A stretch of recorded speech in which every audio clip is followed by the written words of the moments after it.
Hey guys, so there's a subject on my mind, and it's been on my mind a little while, but a few things have made me feel like I need to speak about it now. Now, what's happened is I got a YouTube comment the other day,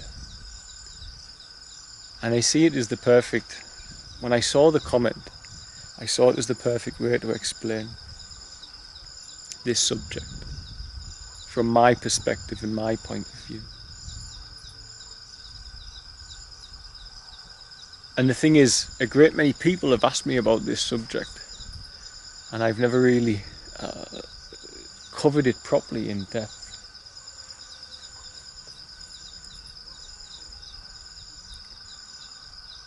So the subject is about depression, and also included within there suicide. It's not a positive subject, of course. A lot of people might switch off because they don't need to hear this. They might be fine, they don't need to hear about it. But there are many people who approach me and ask me about this subject. About feeling happy, about feeling positive, and about not feeling low and dark and glum. And this particular comment, someone wrote, why wouldn't there be less suffering in the world if we just had suicide booths, so places where people could end their lives when it was too much for them?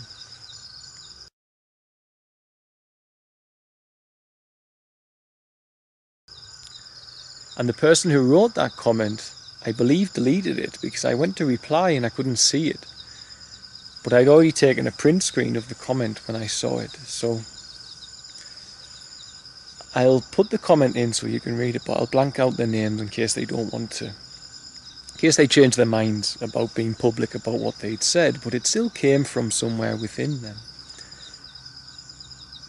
So I feel it's what I've got to say might be of use to people. It might be of benefit. So I know if you're actually depressed listening to this, you'll say, why does this guy have any qualification to be able to speak to me about depression or about feeling suicidal? Well, it'll come as a shock to many of you, for those of you who never knew me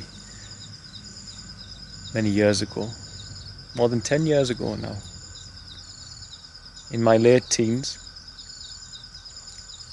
that I was struggling deeply with depression. And I struggled with it so much that I got to a point where I was so disconnected from the feeling of joy and love and contentment with life, that one night I decided to take my own life. And subsequently I took an overdose, and I went out into nature. And it was somewhat a cry for help. I believed it was a cry for help at the time, but then I went through with it. And I was very lucky. And it was a very serious time because I actually tried. Now the details of what happened is not that important. I tried to end my own life, and subsequently I ended up in hospital because of that. And I was in hospital getting help. I put in speech marks, for a month nearly, because the way society perceived it, I was sick, and I agree at the time there was definitely something wrong with me. But the thing that was wrong with me was simply that I had suffered an emotional trauma. And from birth I'd been brought up in an education system that is so backwards that it before teaches a child how to use their brain and body, how to relax and meditate and have control of the anatomy of themselves, they are taught things like algebra. It's insane to do that to a child. Don't teach them how to use their brain, but fill it up with pointless information.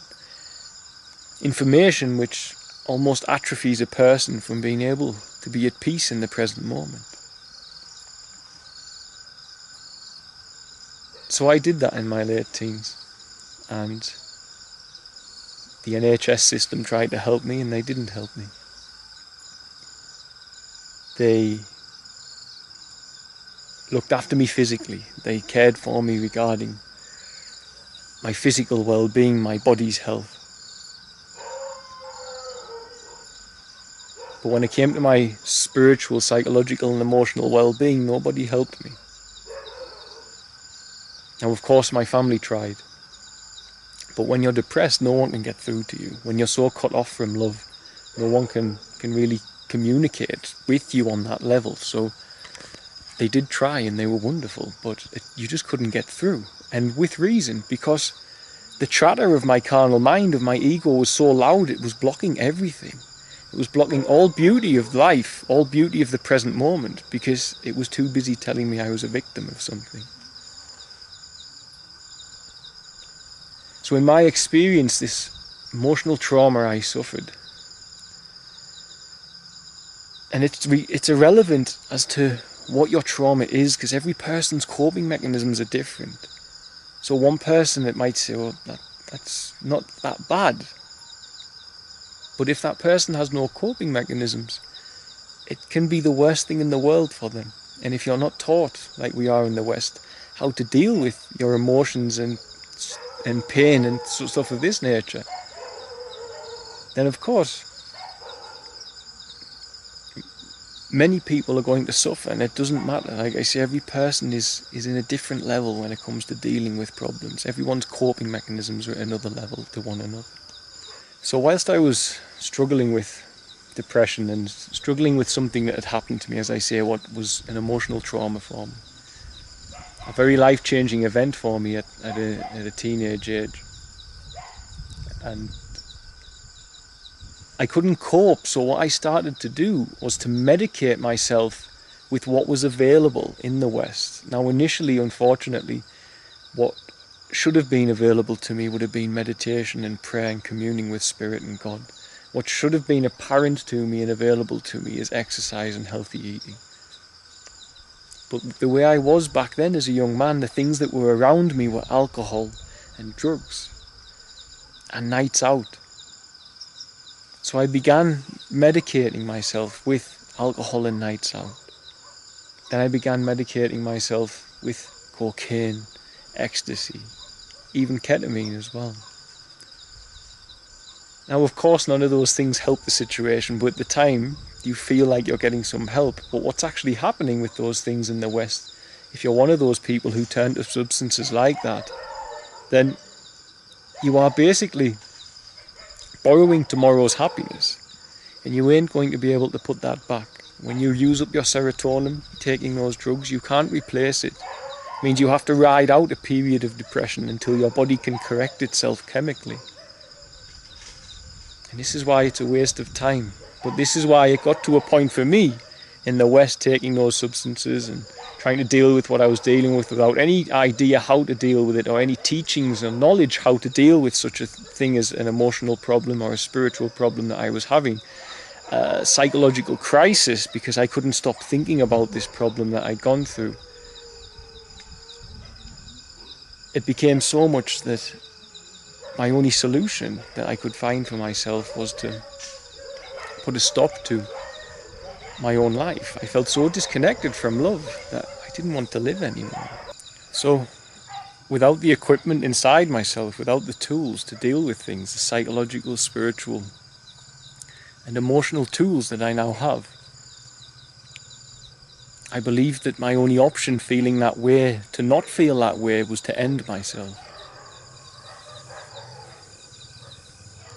Now, Eckhart Tolle in his book said, as a moment, if I can't live with myself, there must be two people. And it's so desperately true. That if I can't live with myself, there has to be two people, I and myself. So one of them must die, but one must remain alive. And how you kill myself is in meditation. You silence your mind and you cut off your brain, and in doing that you cut off your ego, the story of me, which tends to be in depression, a victim story. you become a victim. Now everybody has a story, but why I can tell you, and if you can take anything from my story about depression and about suicide, about taking your own life, is that it's just simply not an option. People can and will heal from trauma, from emotional difficulties, from depression. They will and they can. But if you give people an option in the moment to take their lives, they might make a decision based on an emotional state of being that doesn't need to be. Imagine if I had succeeded all that time ago to do what it was that I tried to do that night, and I was no longer on this earth. More than 500 children, more than likely most of which would not have been in education, would have been still been labouring these previous years. The special needs children that are asleep not far from me, many of them would have been dead, because many of them survived purely because of our intervention and our help with blood transfusions and stuff of this nature. The rescue dogs, most of which would have been dead by now, but they would have suffered for prolonged periods before they did, as would the children. They would suffer. Everything that has gone on, everything that God has made possible around me and through me and with me, wouldn't have happened if I'd achieved what I sadly thought was my only option back then. And this is why I can tell you without any doubt, it's not an option. It's not an option. You don't know what God can do through you. You don't know what you can do. You don't know where you might go, where Spirit will take you. You don't know where life will take you. And the thing is, today, your husband or your wife or your girlfriend or boyfriend could leave you, and you'll say it's the worst thing that could happen to you. It's the worst day of your life. But next year you meet someone who's even more in line with you and resonates even more deeply with you, and you love them so much you say, the best thing that ever happened to me was that that person left me last year, because now I found this one. It's all about your perception in the moment, and emotions can sometimes cloud that, especially in the West where people abuse substance. But what you perceive to be the worst day of your life today can often be the best thing that ever happened to you in a year's time. But if you don't give it a chance, if you don't wait out that year, how will you ever know? How will you ever find out? So that is why it's not an option. That's why it's just never an option. And if you don't think it's so, then just, if you're watching my videos, you know what's gone on around me. So you know what's achievable from someone who's been so depressed that they wanted to end their own life and tried to. You can become a positive person, you can change, and you will change. You know, it's only in knowing such a lack of love that I think I'm able to bring such an intense love into my everyday life. Because when I see people, I empathise with them, I say, I know where they're at. I know they're in a place which is dark and there's no love, and I'm going to get them out of there because they don't need to be in there. I'm going to do to them what I wish someone could have done for me. And because I have experience in it, hopefully I'll be able to find the right doorways, the right windows to open to wake those people up from there. Most of the time, it takes just a good dose of love and kindness, but from a stranger. Because when it's someone you know, it's very difficult for them to lift you out of there. It truly is. So if you've got a family member who's depressed and struggling, and you can't lift them out, it's not your doing, because the closer people are to you, the less you listen to them. In that mental state of being, in my experience.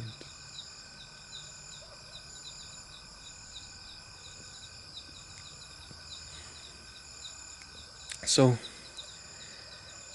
this is why it's not an option. But maybe I should also just briefly mention that it's also not anyone's fault that they're in there. The society I was brought up in has sicknesses.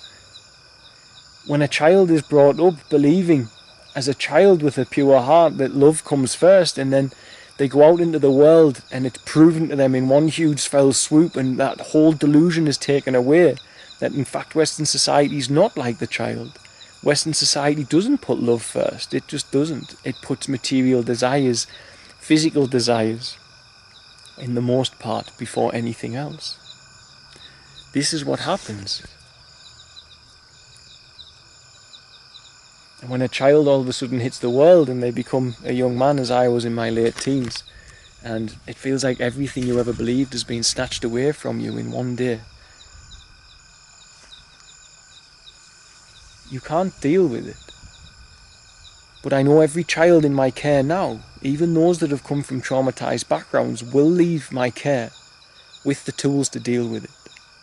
They will all know how to meditate. They will all know how to eat healthy, how to exercise, and how to turn on the universe and on their inner self, on the part of their body that can heal them, the part of their body that made their body grow, that they can tune into, the part of the body where God is.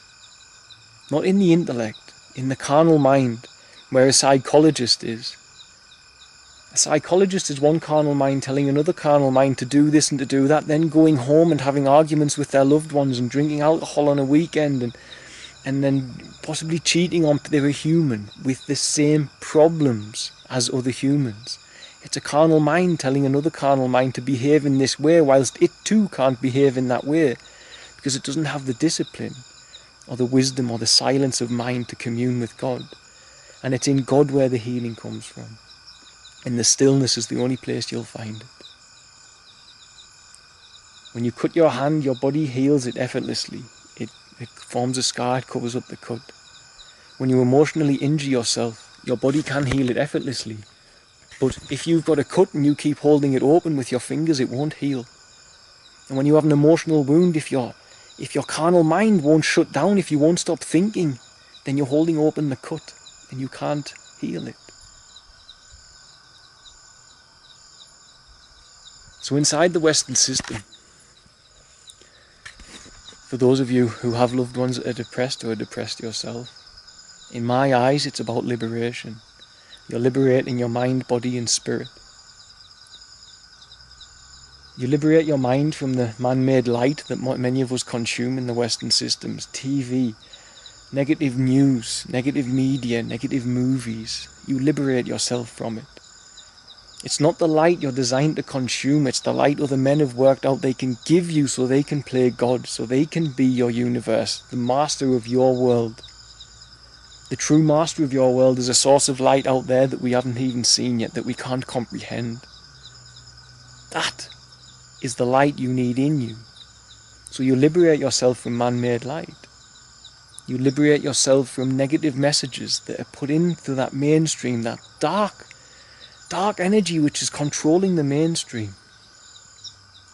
A Rastafarian would call it Babylon. That dark energy that's thumping negative messages on you, thumping negative media on you. Arguably creating fearful situations across the planet to control the consciousness and mood of a person. Because the more fearful and sad you are, the easier you are to control. What the establishment can't deal with, in the words of John Lennon, is lightheartedness and humour. And peaceful nature. They can't deal with that. So they want you not in there. They want you to be heavy and scared. So you need to liberate yourself. You liberate your body with exercise and healthy eating. You liberate your mind by removing it away from the man-made light and the man-made sound, such as mainstream music about money and such, that doesn't serve your spirit or your soul. And you free yourself from Babylon, as a Rastafarian would call it. You free yourself from the central banking system, which is completely driven by profit and loss, not by equality, sharing, morality and love, which is how a human should be driven. It's how I'm driven, and I know that other people are the same as I. They just don't get a break they don't get a break for that feeling to come through them because they're caught up in the profit and loss system. And when you liberate yourself from Babylon and from the chains you can't see, from the prison without walls, from the man-made light which holds you in place, by those men playing God with that man-made light, by the man-made sound that goes into your subconscious and doesn't help you, doesn't keep you positive, doesn't keep you focused on nurturing your body and your spirit and your emotions and your mind, keeps you focused on the idea that those nurturing things are outside of you in material aspects of life or material experiences.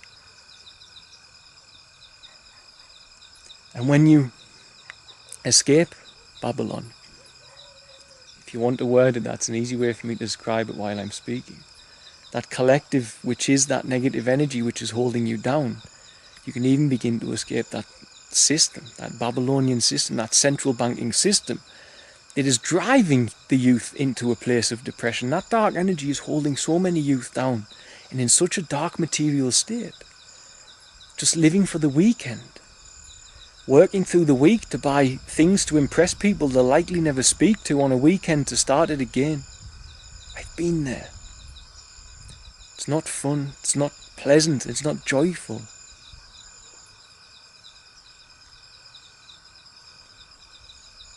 And when you can come free of that, you can come away from Babylon. You can escape it. You can escape the system. You can come.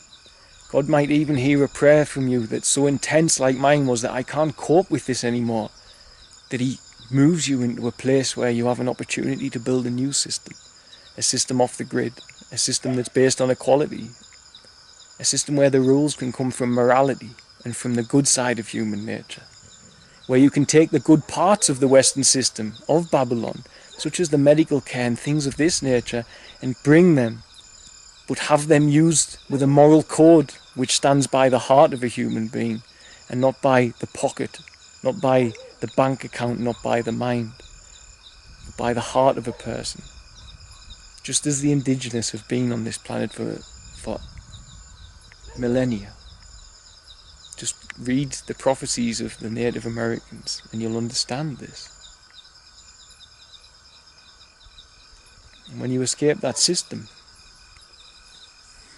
and you come back to your real self, you come back to the self you were born to be, the self that communes with nature, the self that absorbs the light from parts of the universe we don't even see or understand, and with it the photons that carry the messages to you, then you can lift out of that place of depression.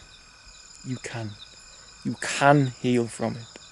And if you say it's not possible, use my life as an example if it can be that way to you. I tried to end my own life because I couldn't feel the love I needed. I was a typical Western young man. I was taking too many drugs. I was suffering from a pain I couldn't deal with or had the tools to deal with. And look what God did with me. He had plans for me all along. And if he can do that with me, he can do it with you, because I'm no different to you guys. So if you're feeling glum, you're feeling depressed, learn to come away from the story of being a victim. Liberate yourself from all of those things as I've mentioned. And then go within yourself and find the truest healer you're ever going to find, which is communing with that part of your body that makes your heart beat, because that part can heal you, because that part has God in it. This part, the thinking part, does not. And if you can get to that point where you liberate yourself from all of these habits in the West, or you replace them, you replace the media habit with a positive media habit to learn things instead of mindless entertainment, distractions, then you can become a well-equipped human being. And in meditation you can build, as it would say in the Bible, your ark between your hemispheres. And when you build your ark, when the storm comes in life, it doesn't bother you. It can shake you and throw you, and the flood can throw you all over, the turmoil can throw you everywhere. It won't bother you because your ark is sturdy and you've built it well. And from someone who once felt he had to take his own life to someone who's built such a good ark in meditation I can now take on the responsibilities of the troubles of more than 500 children, then I know that what I say is correct. And I know that meditation can strengthen a person to a place where you might be right now, you can't even conceive of.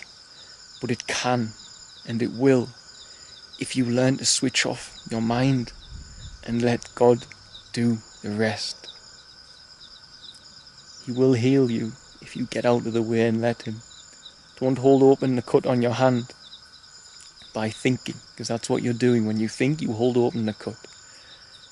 Let it heal. Let go. Let the universe do what it needs to do. And start building your ark in meditation. And when you do,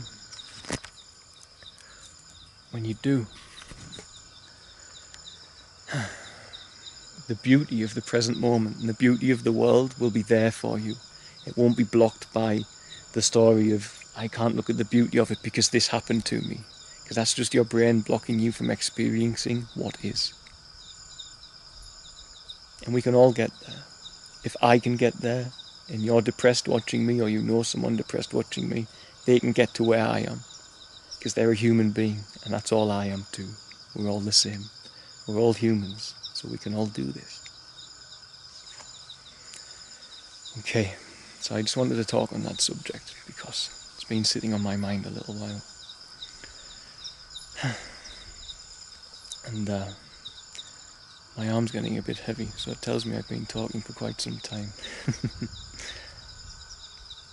Ultimately, guys, liberate yourself. Take some effort to liberate yourself from the mainstream technologies of Babylon, as a Rastafarian would call it. When you've done that, you'll be silenced enough and you'll have the patience to go within yourself.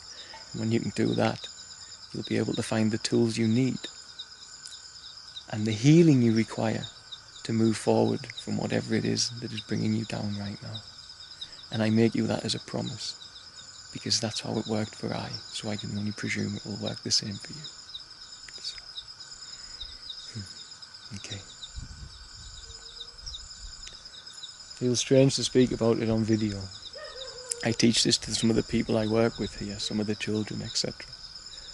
I teach them that it's not always as you feel right now, but I've never done it on video. But when people speak of suicide and other people speak of depression, I hope in telling my story with depression and with the false want to take my own life that I had back then, I might be able to help one or two of you out there to believe that you never quite know what God might have for you. If you just stick it out and try and heal that which is troubling you. Okay, much love, guys.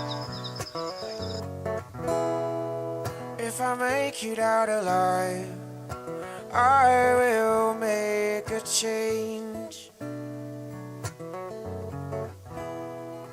If I make it out alive, I will make a change. The change, it's evident. A transformation imminent. Chance of my soul's in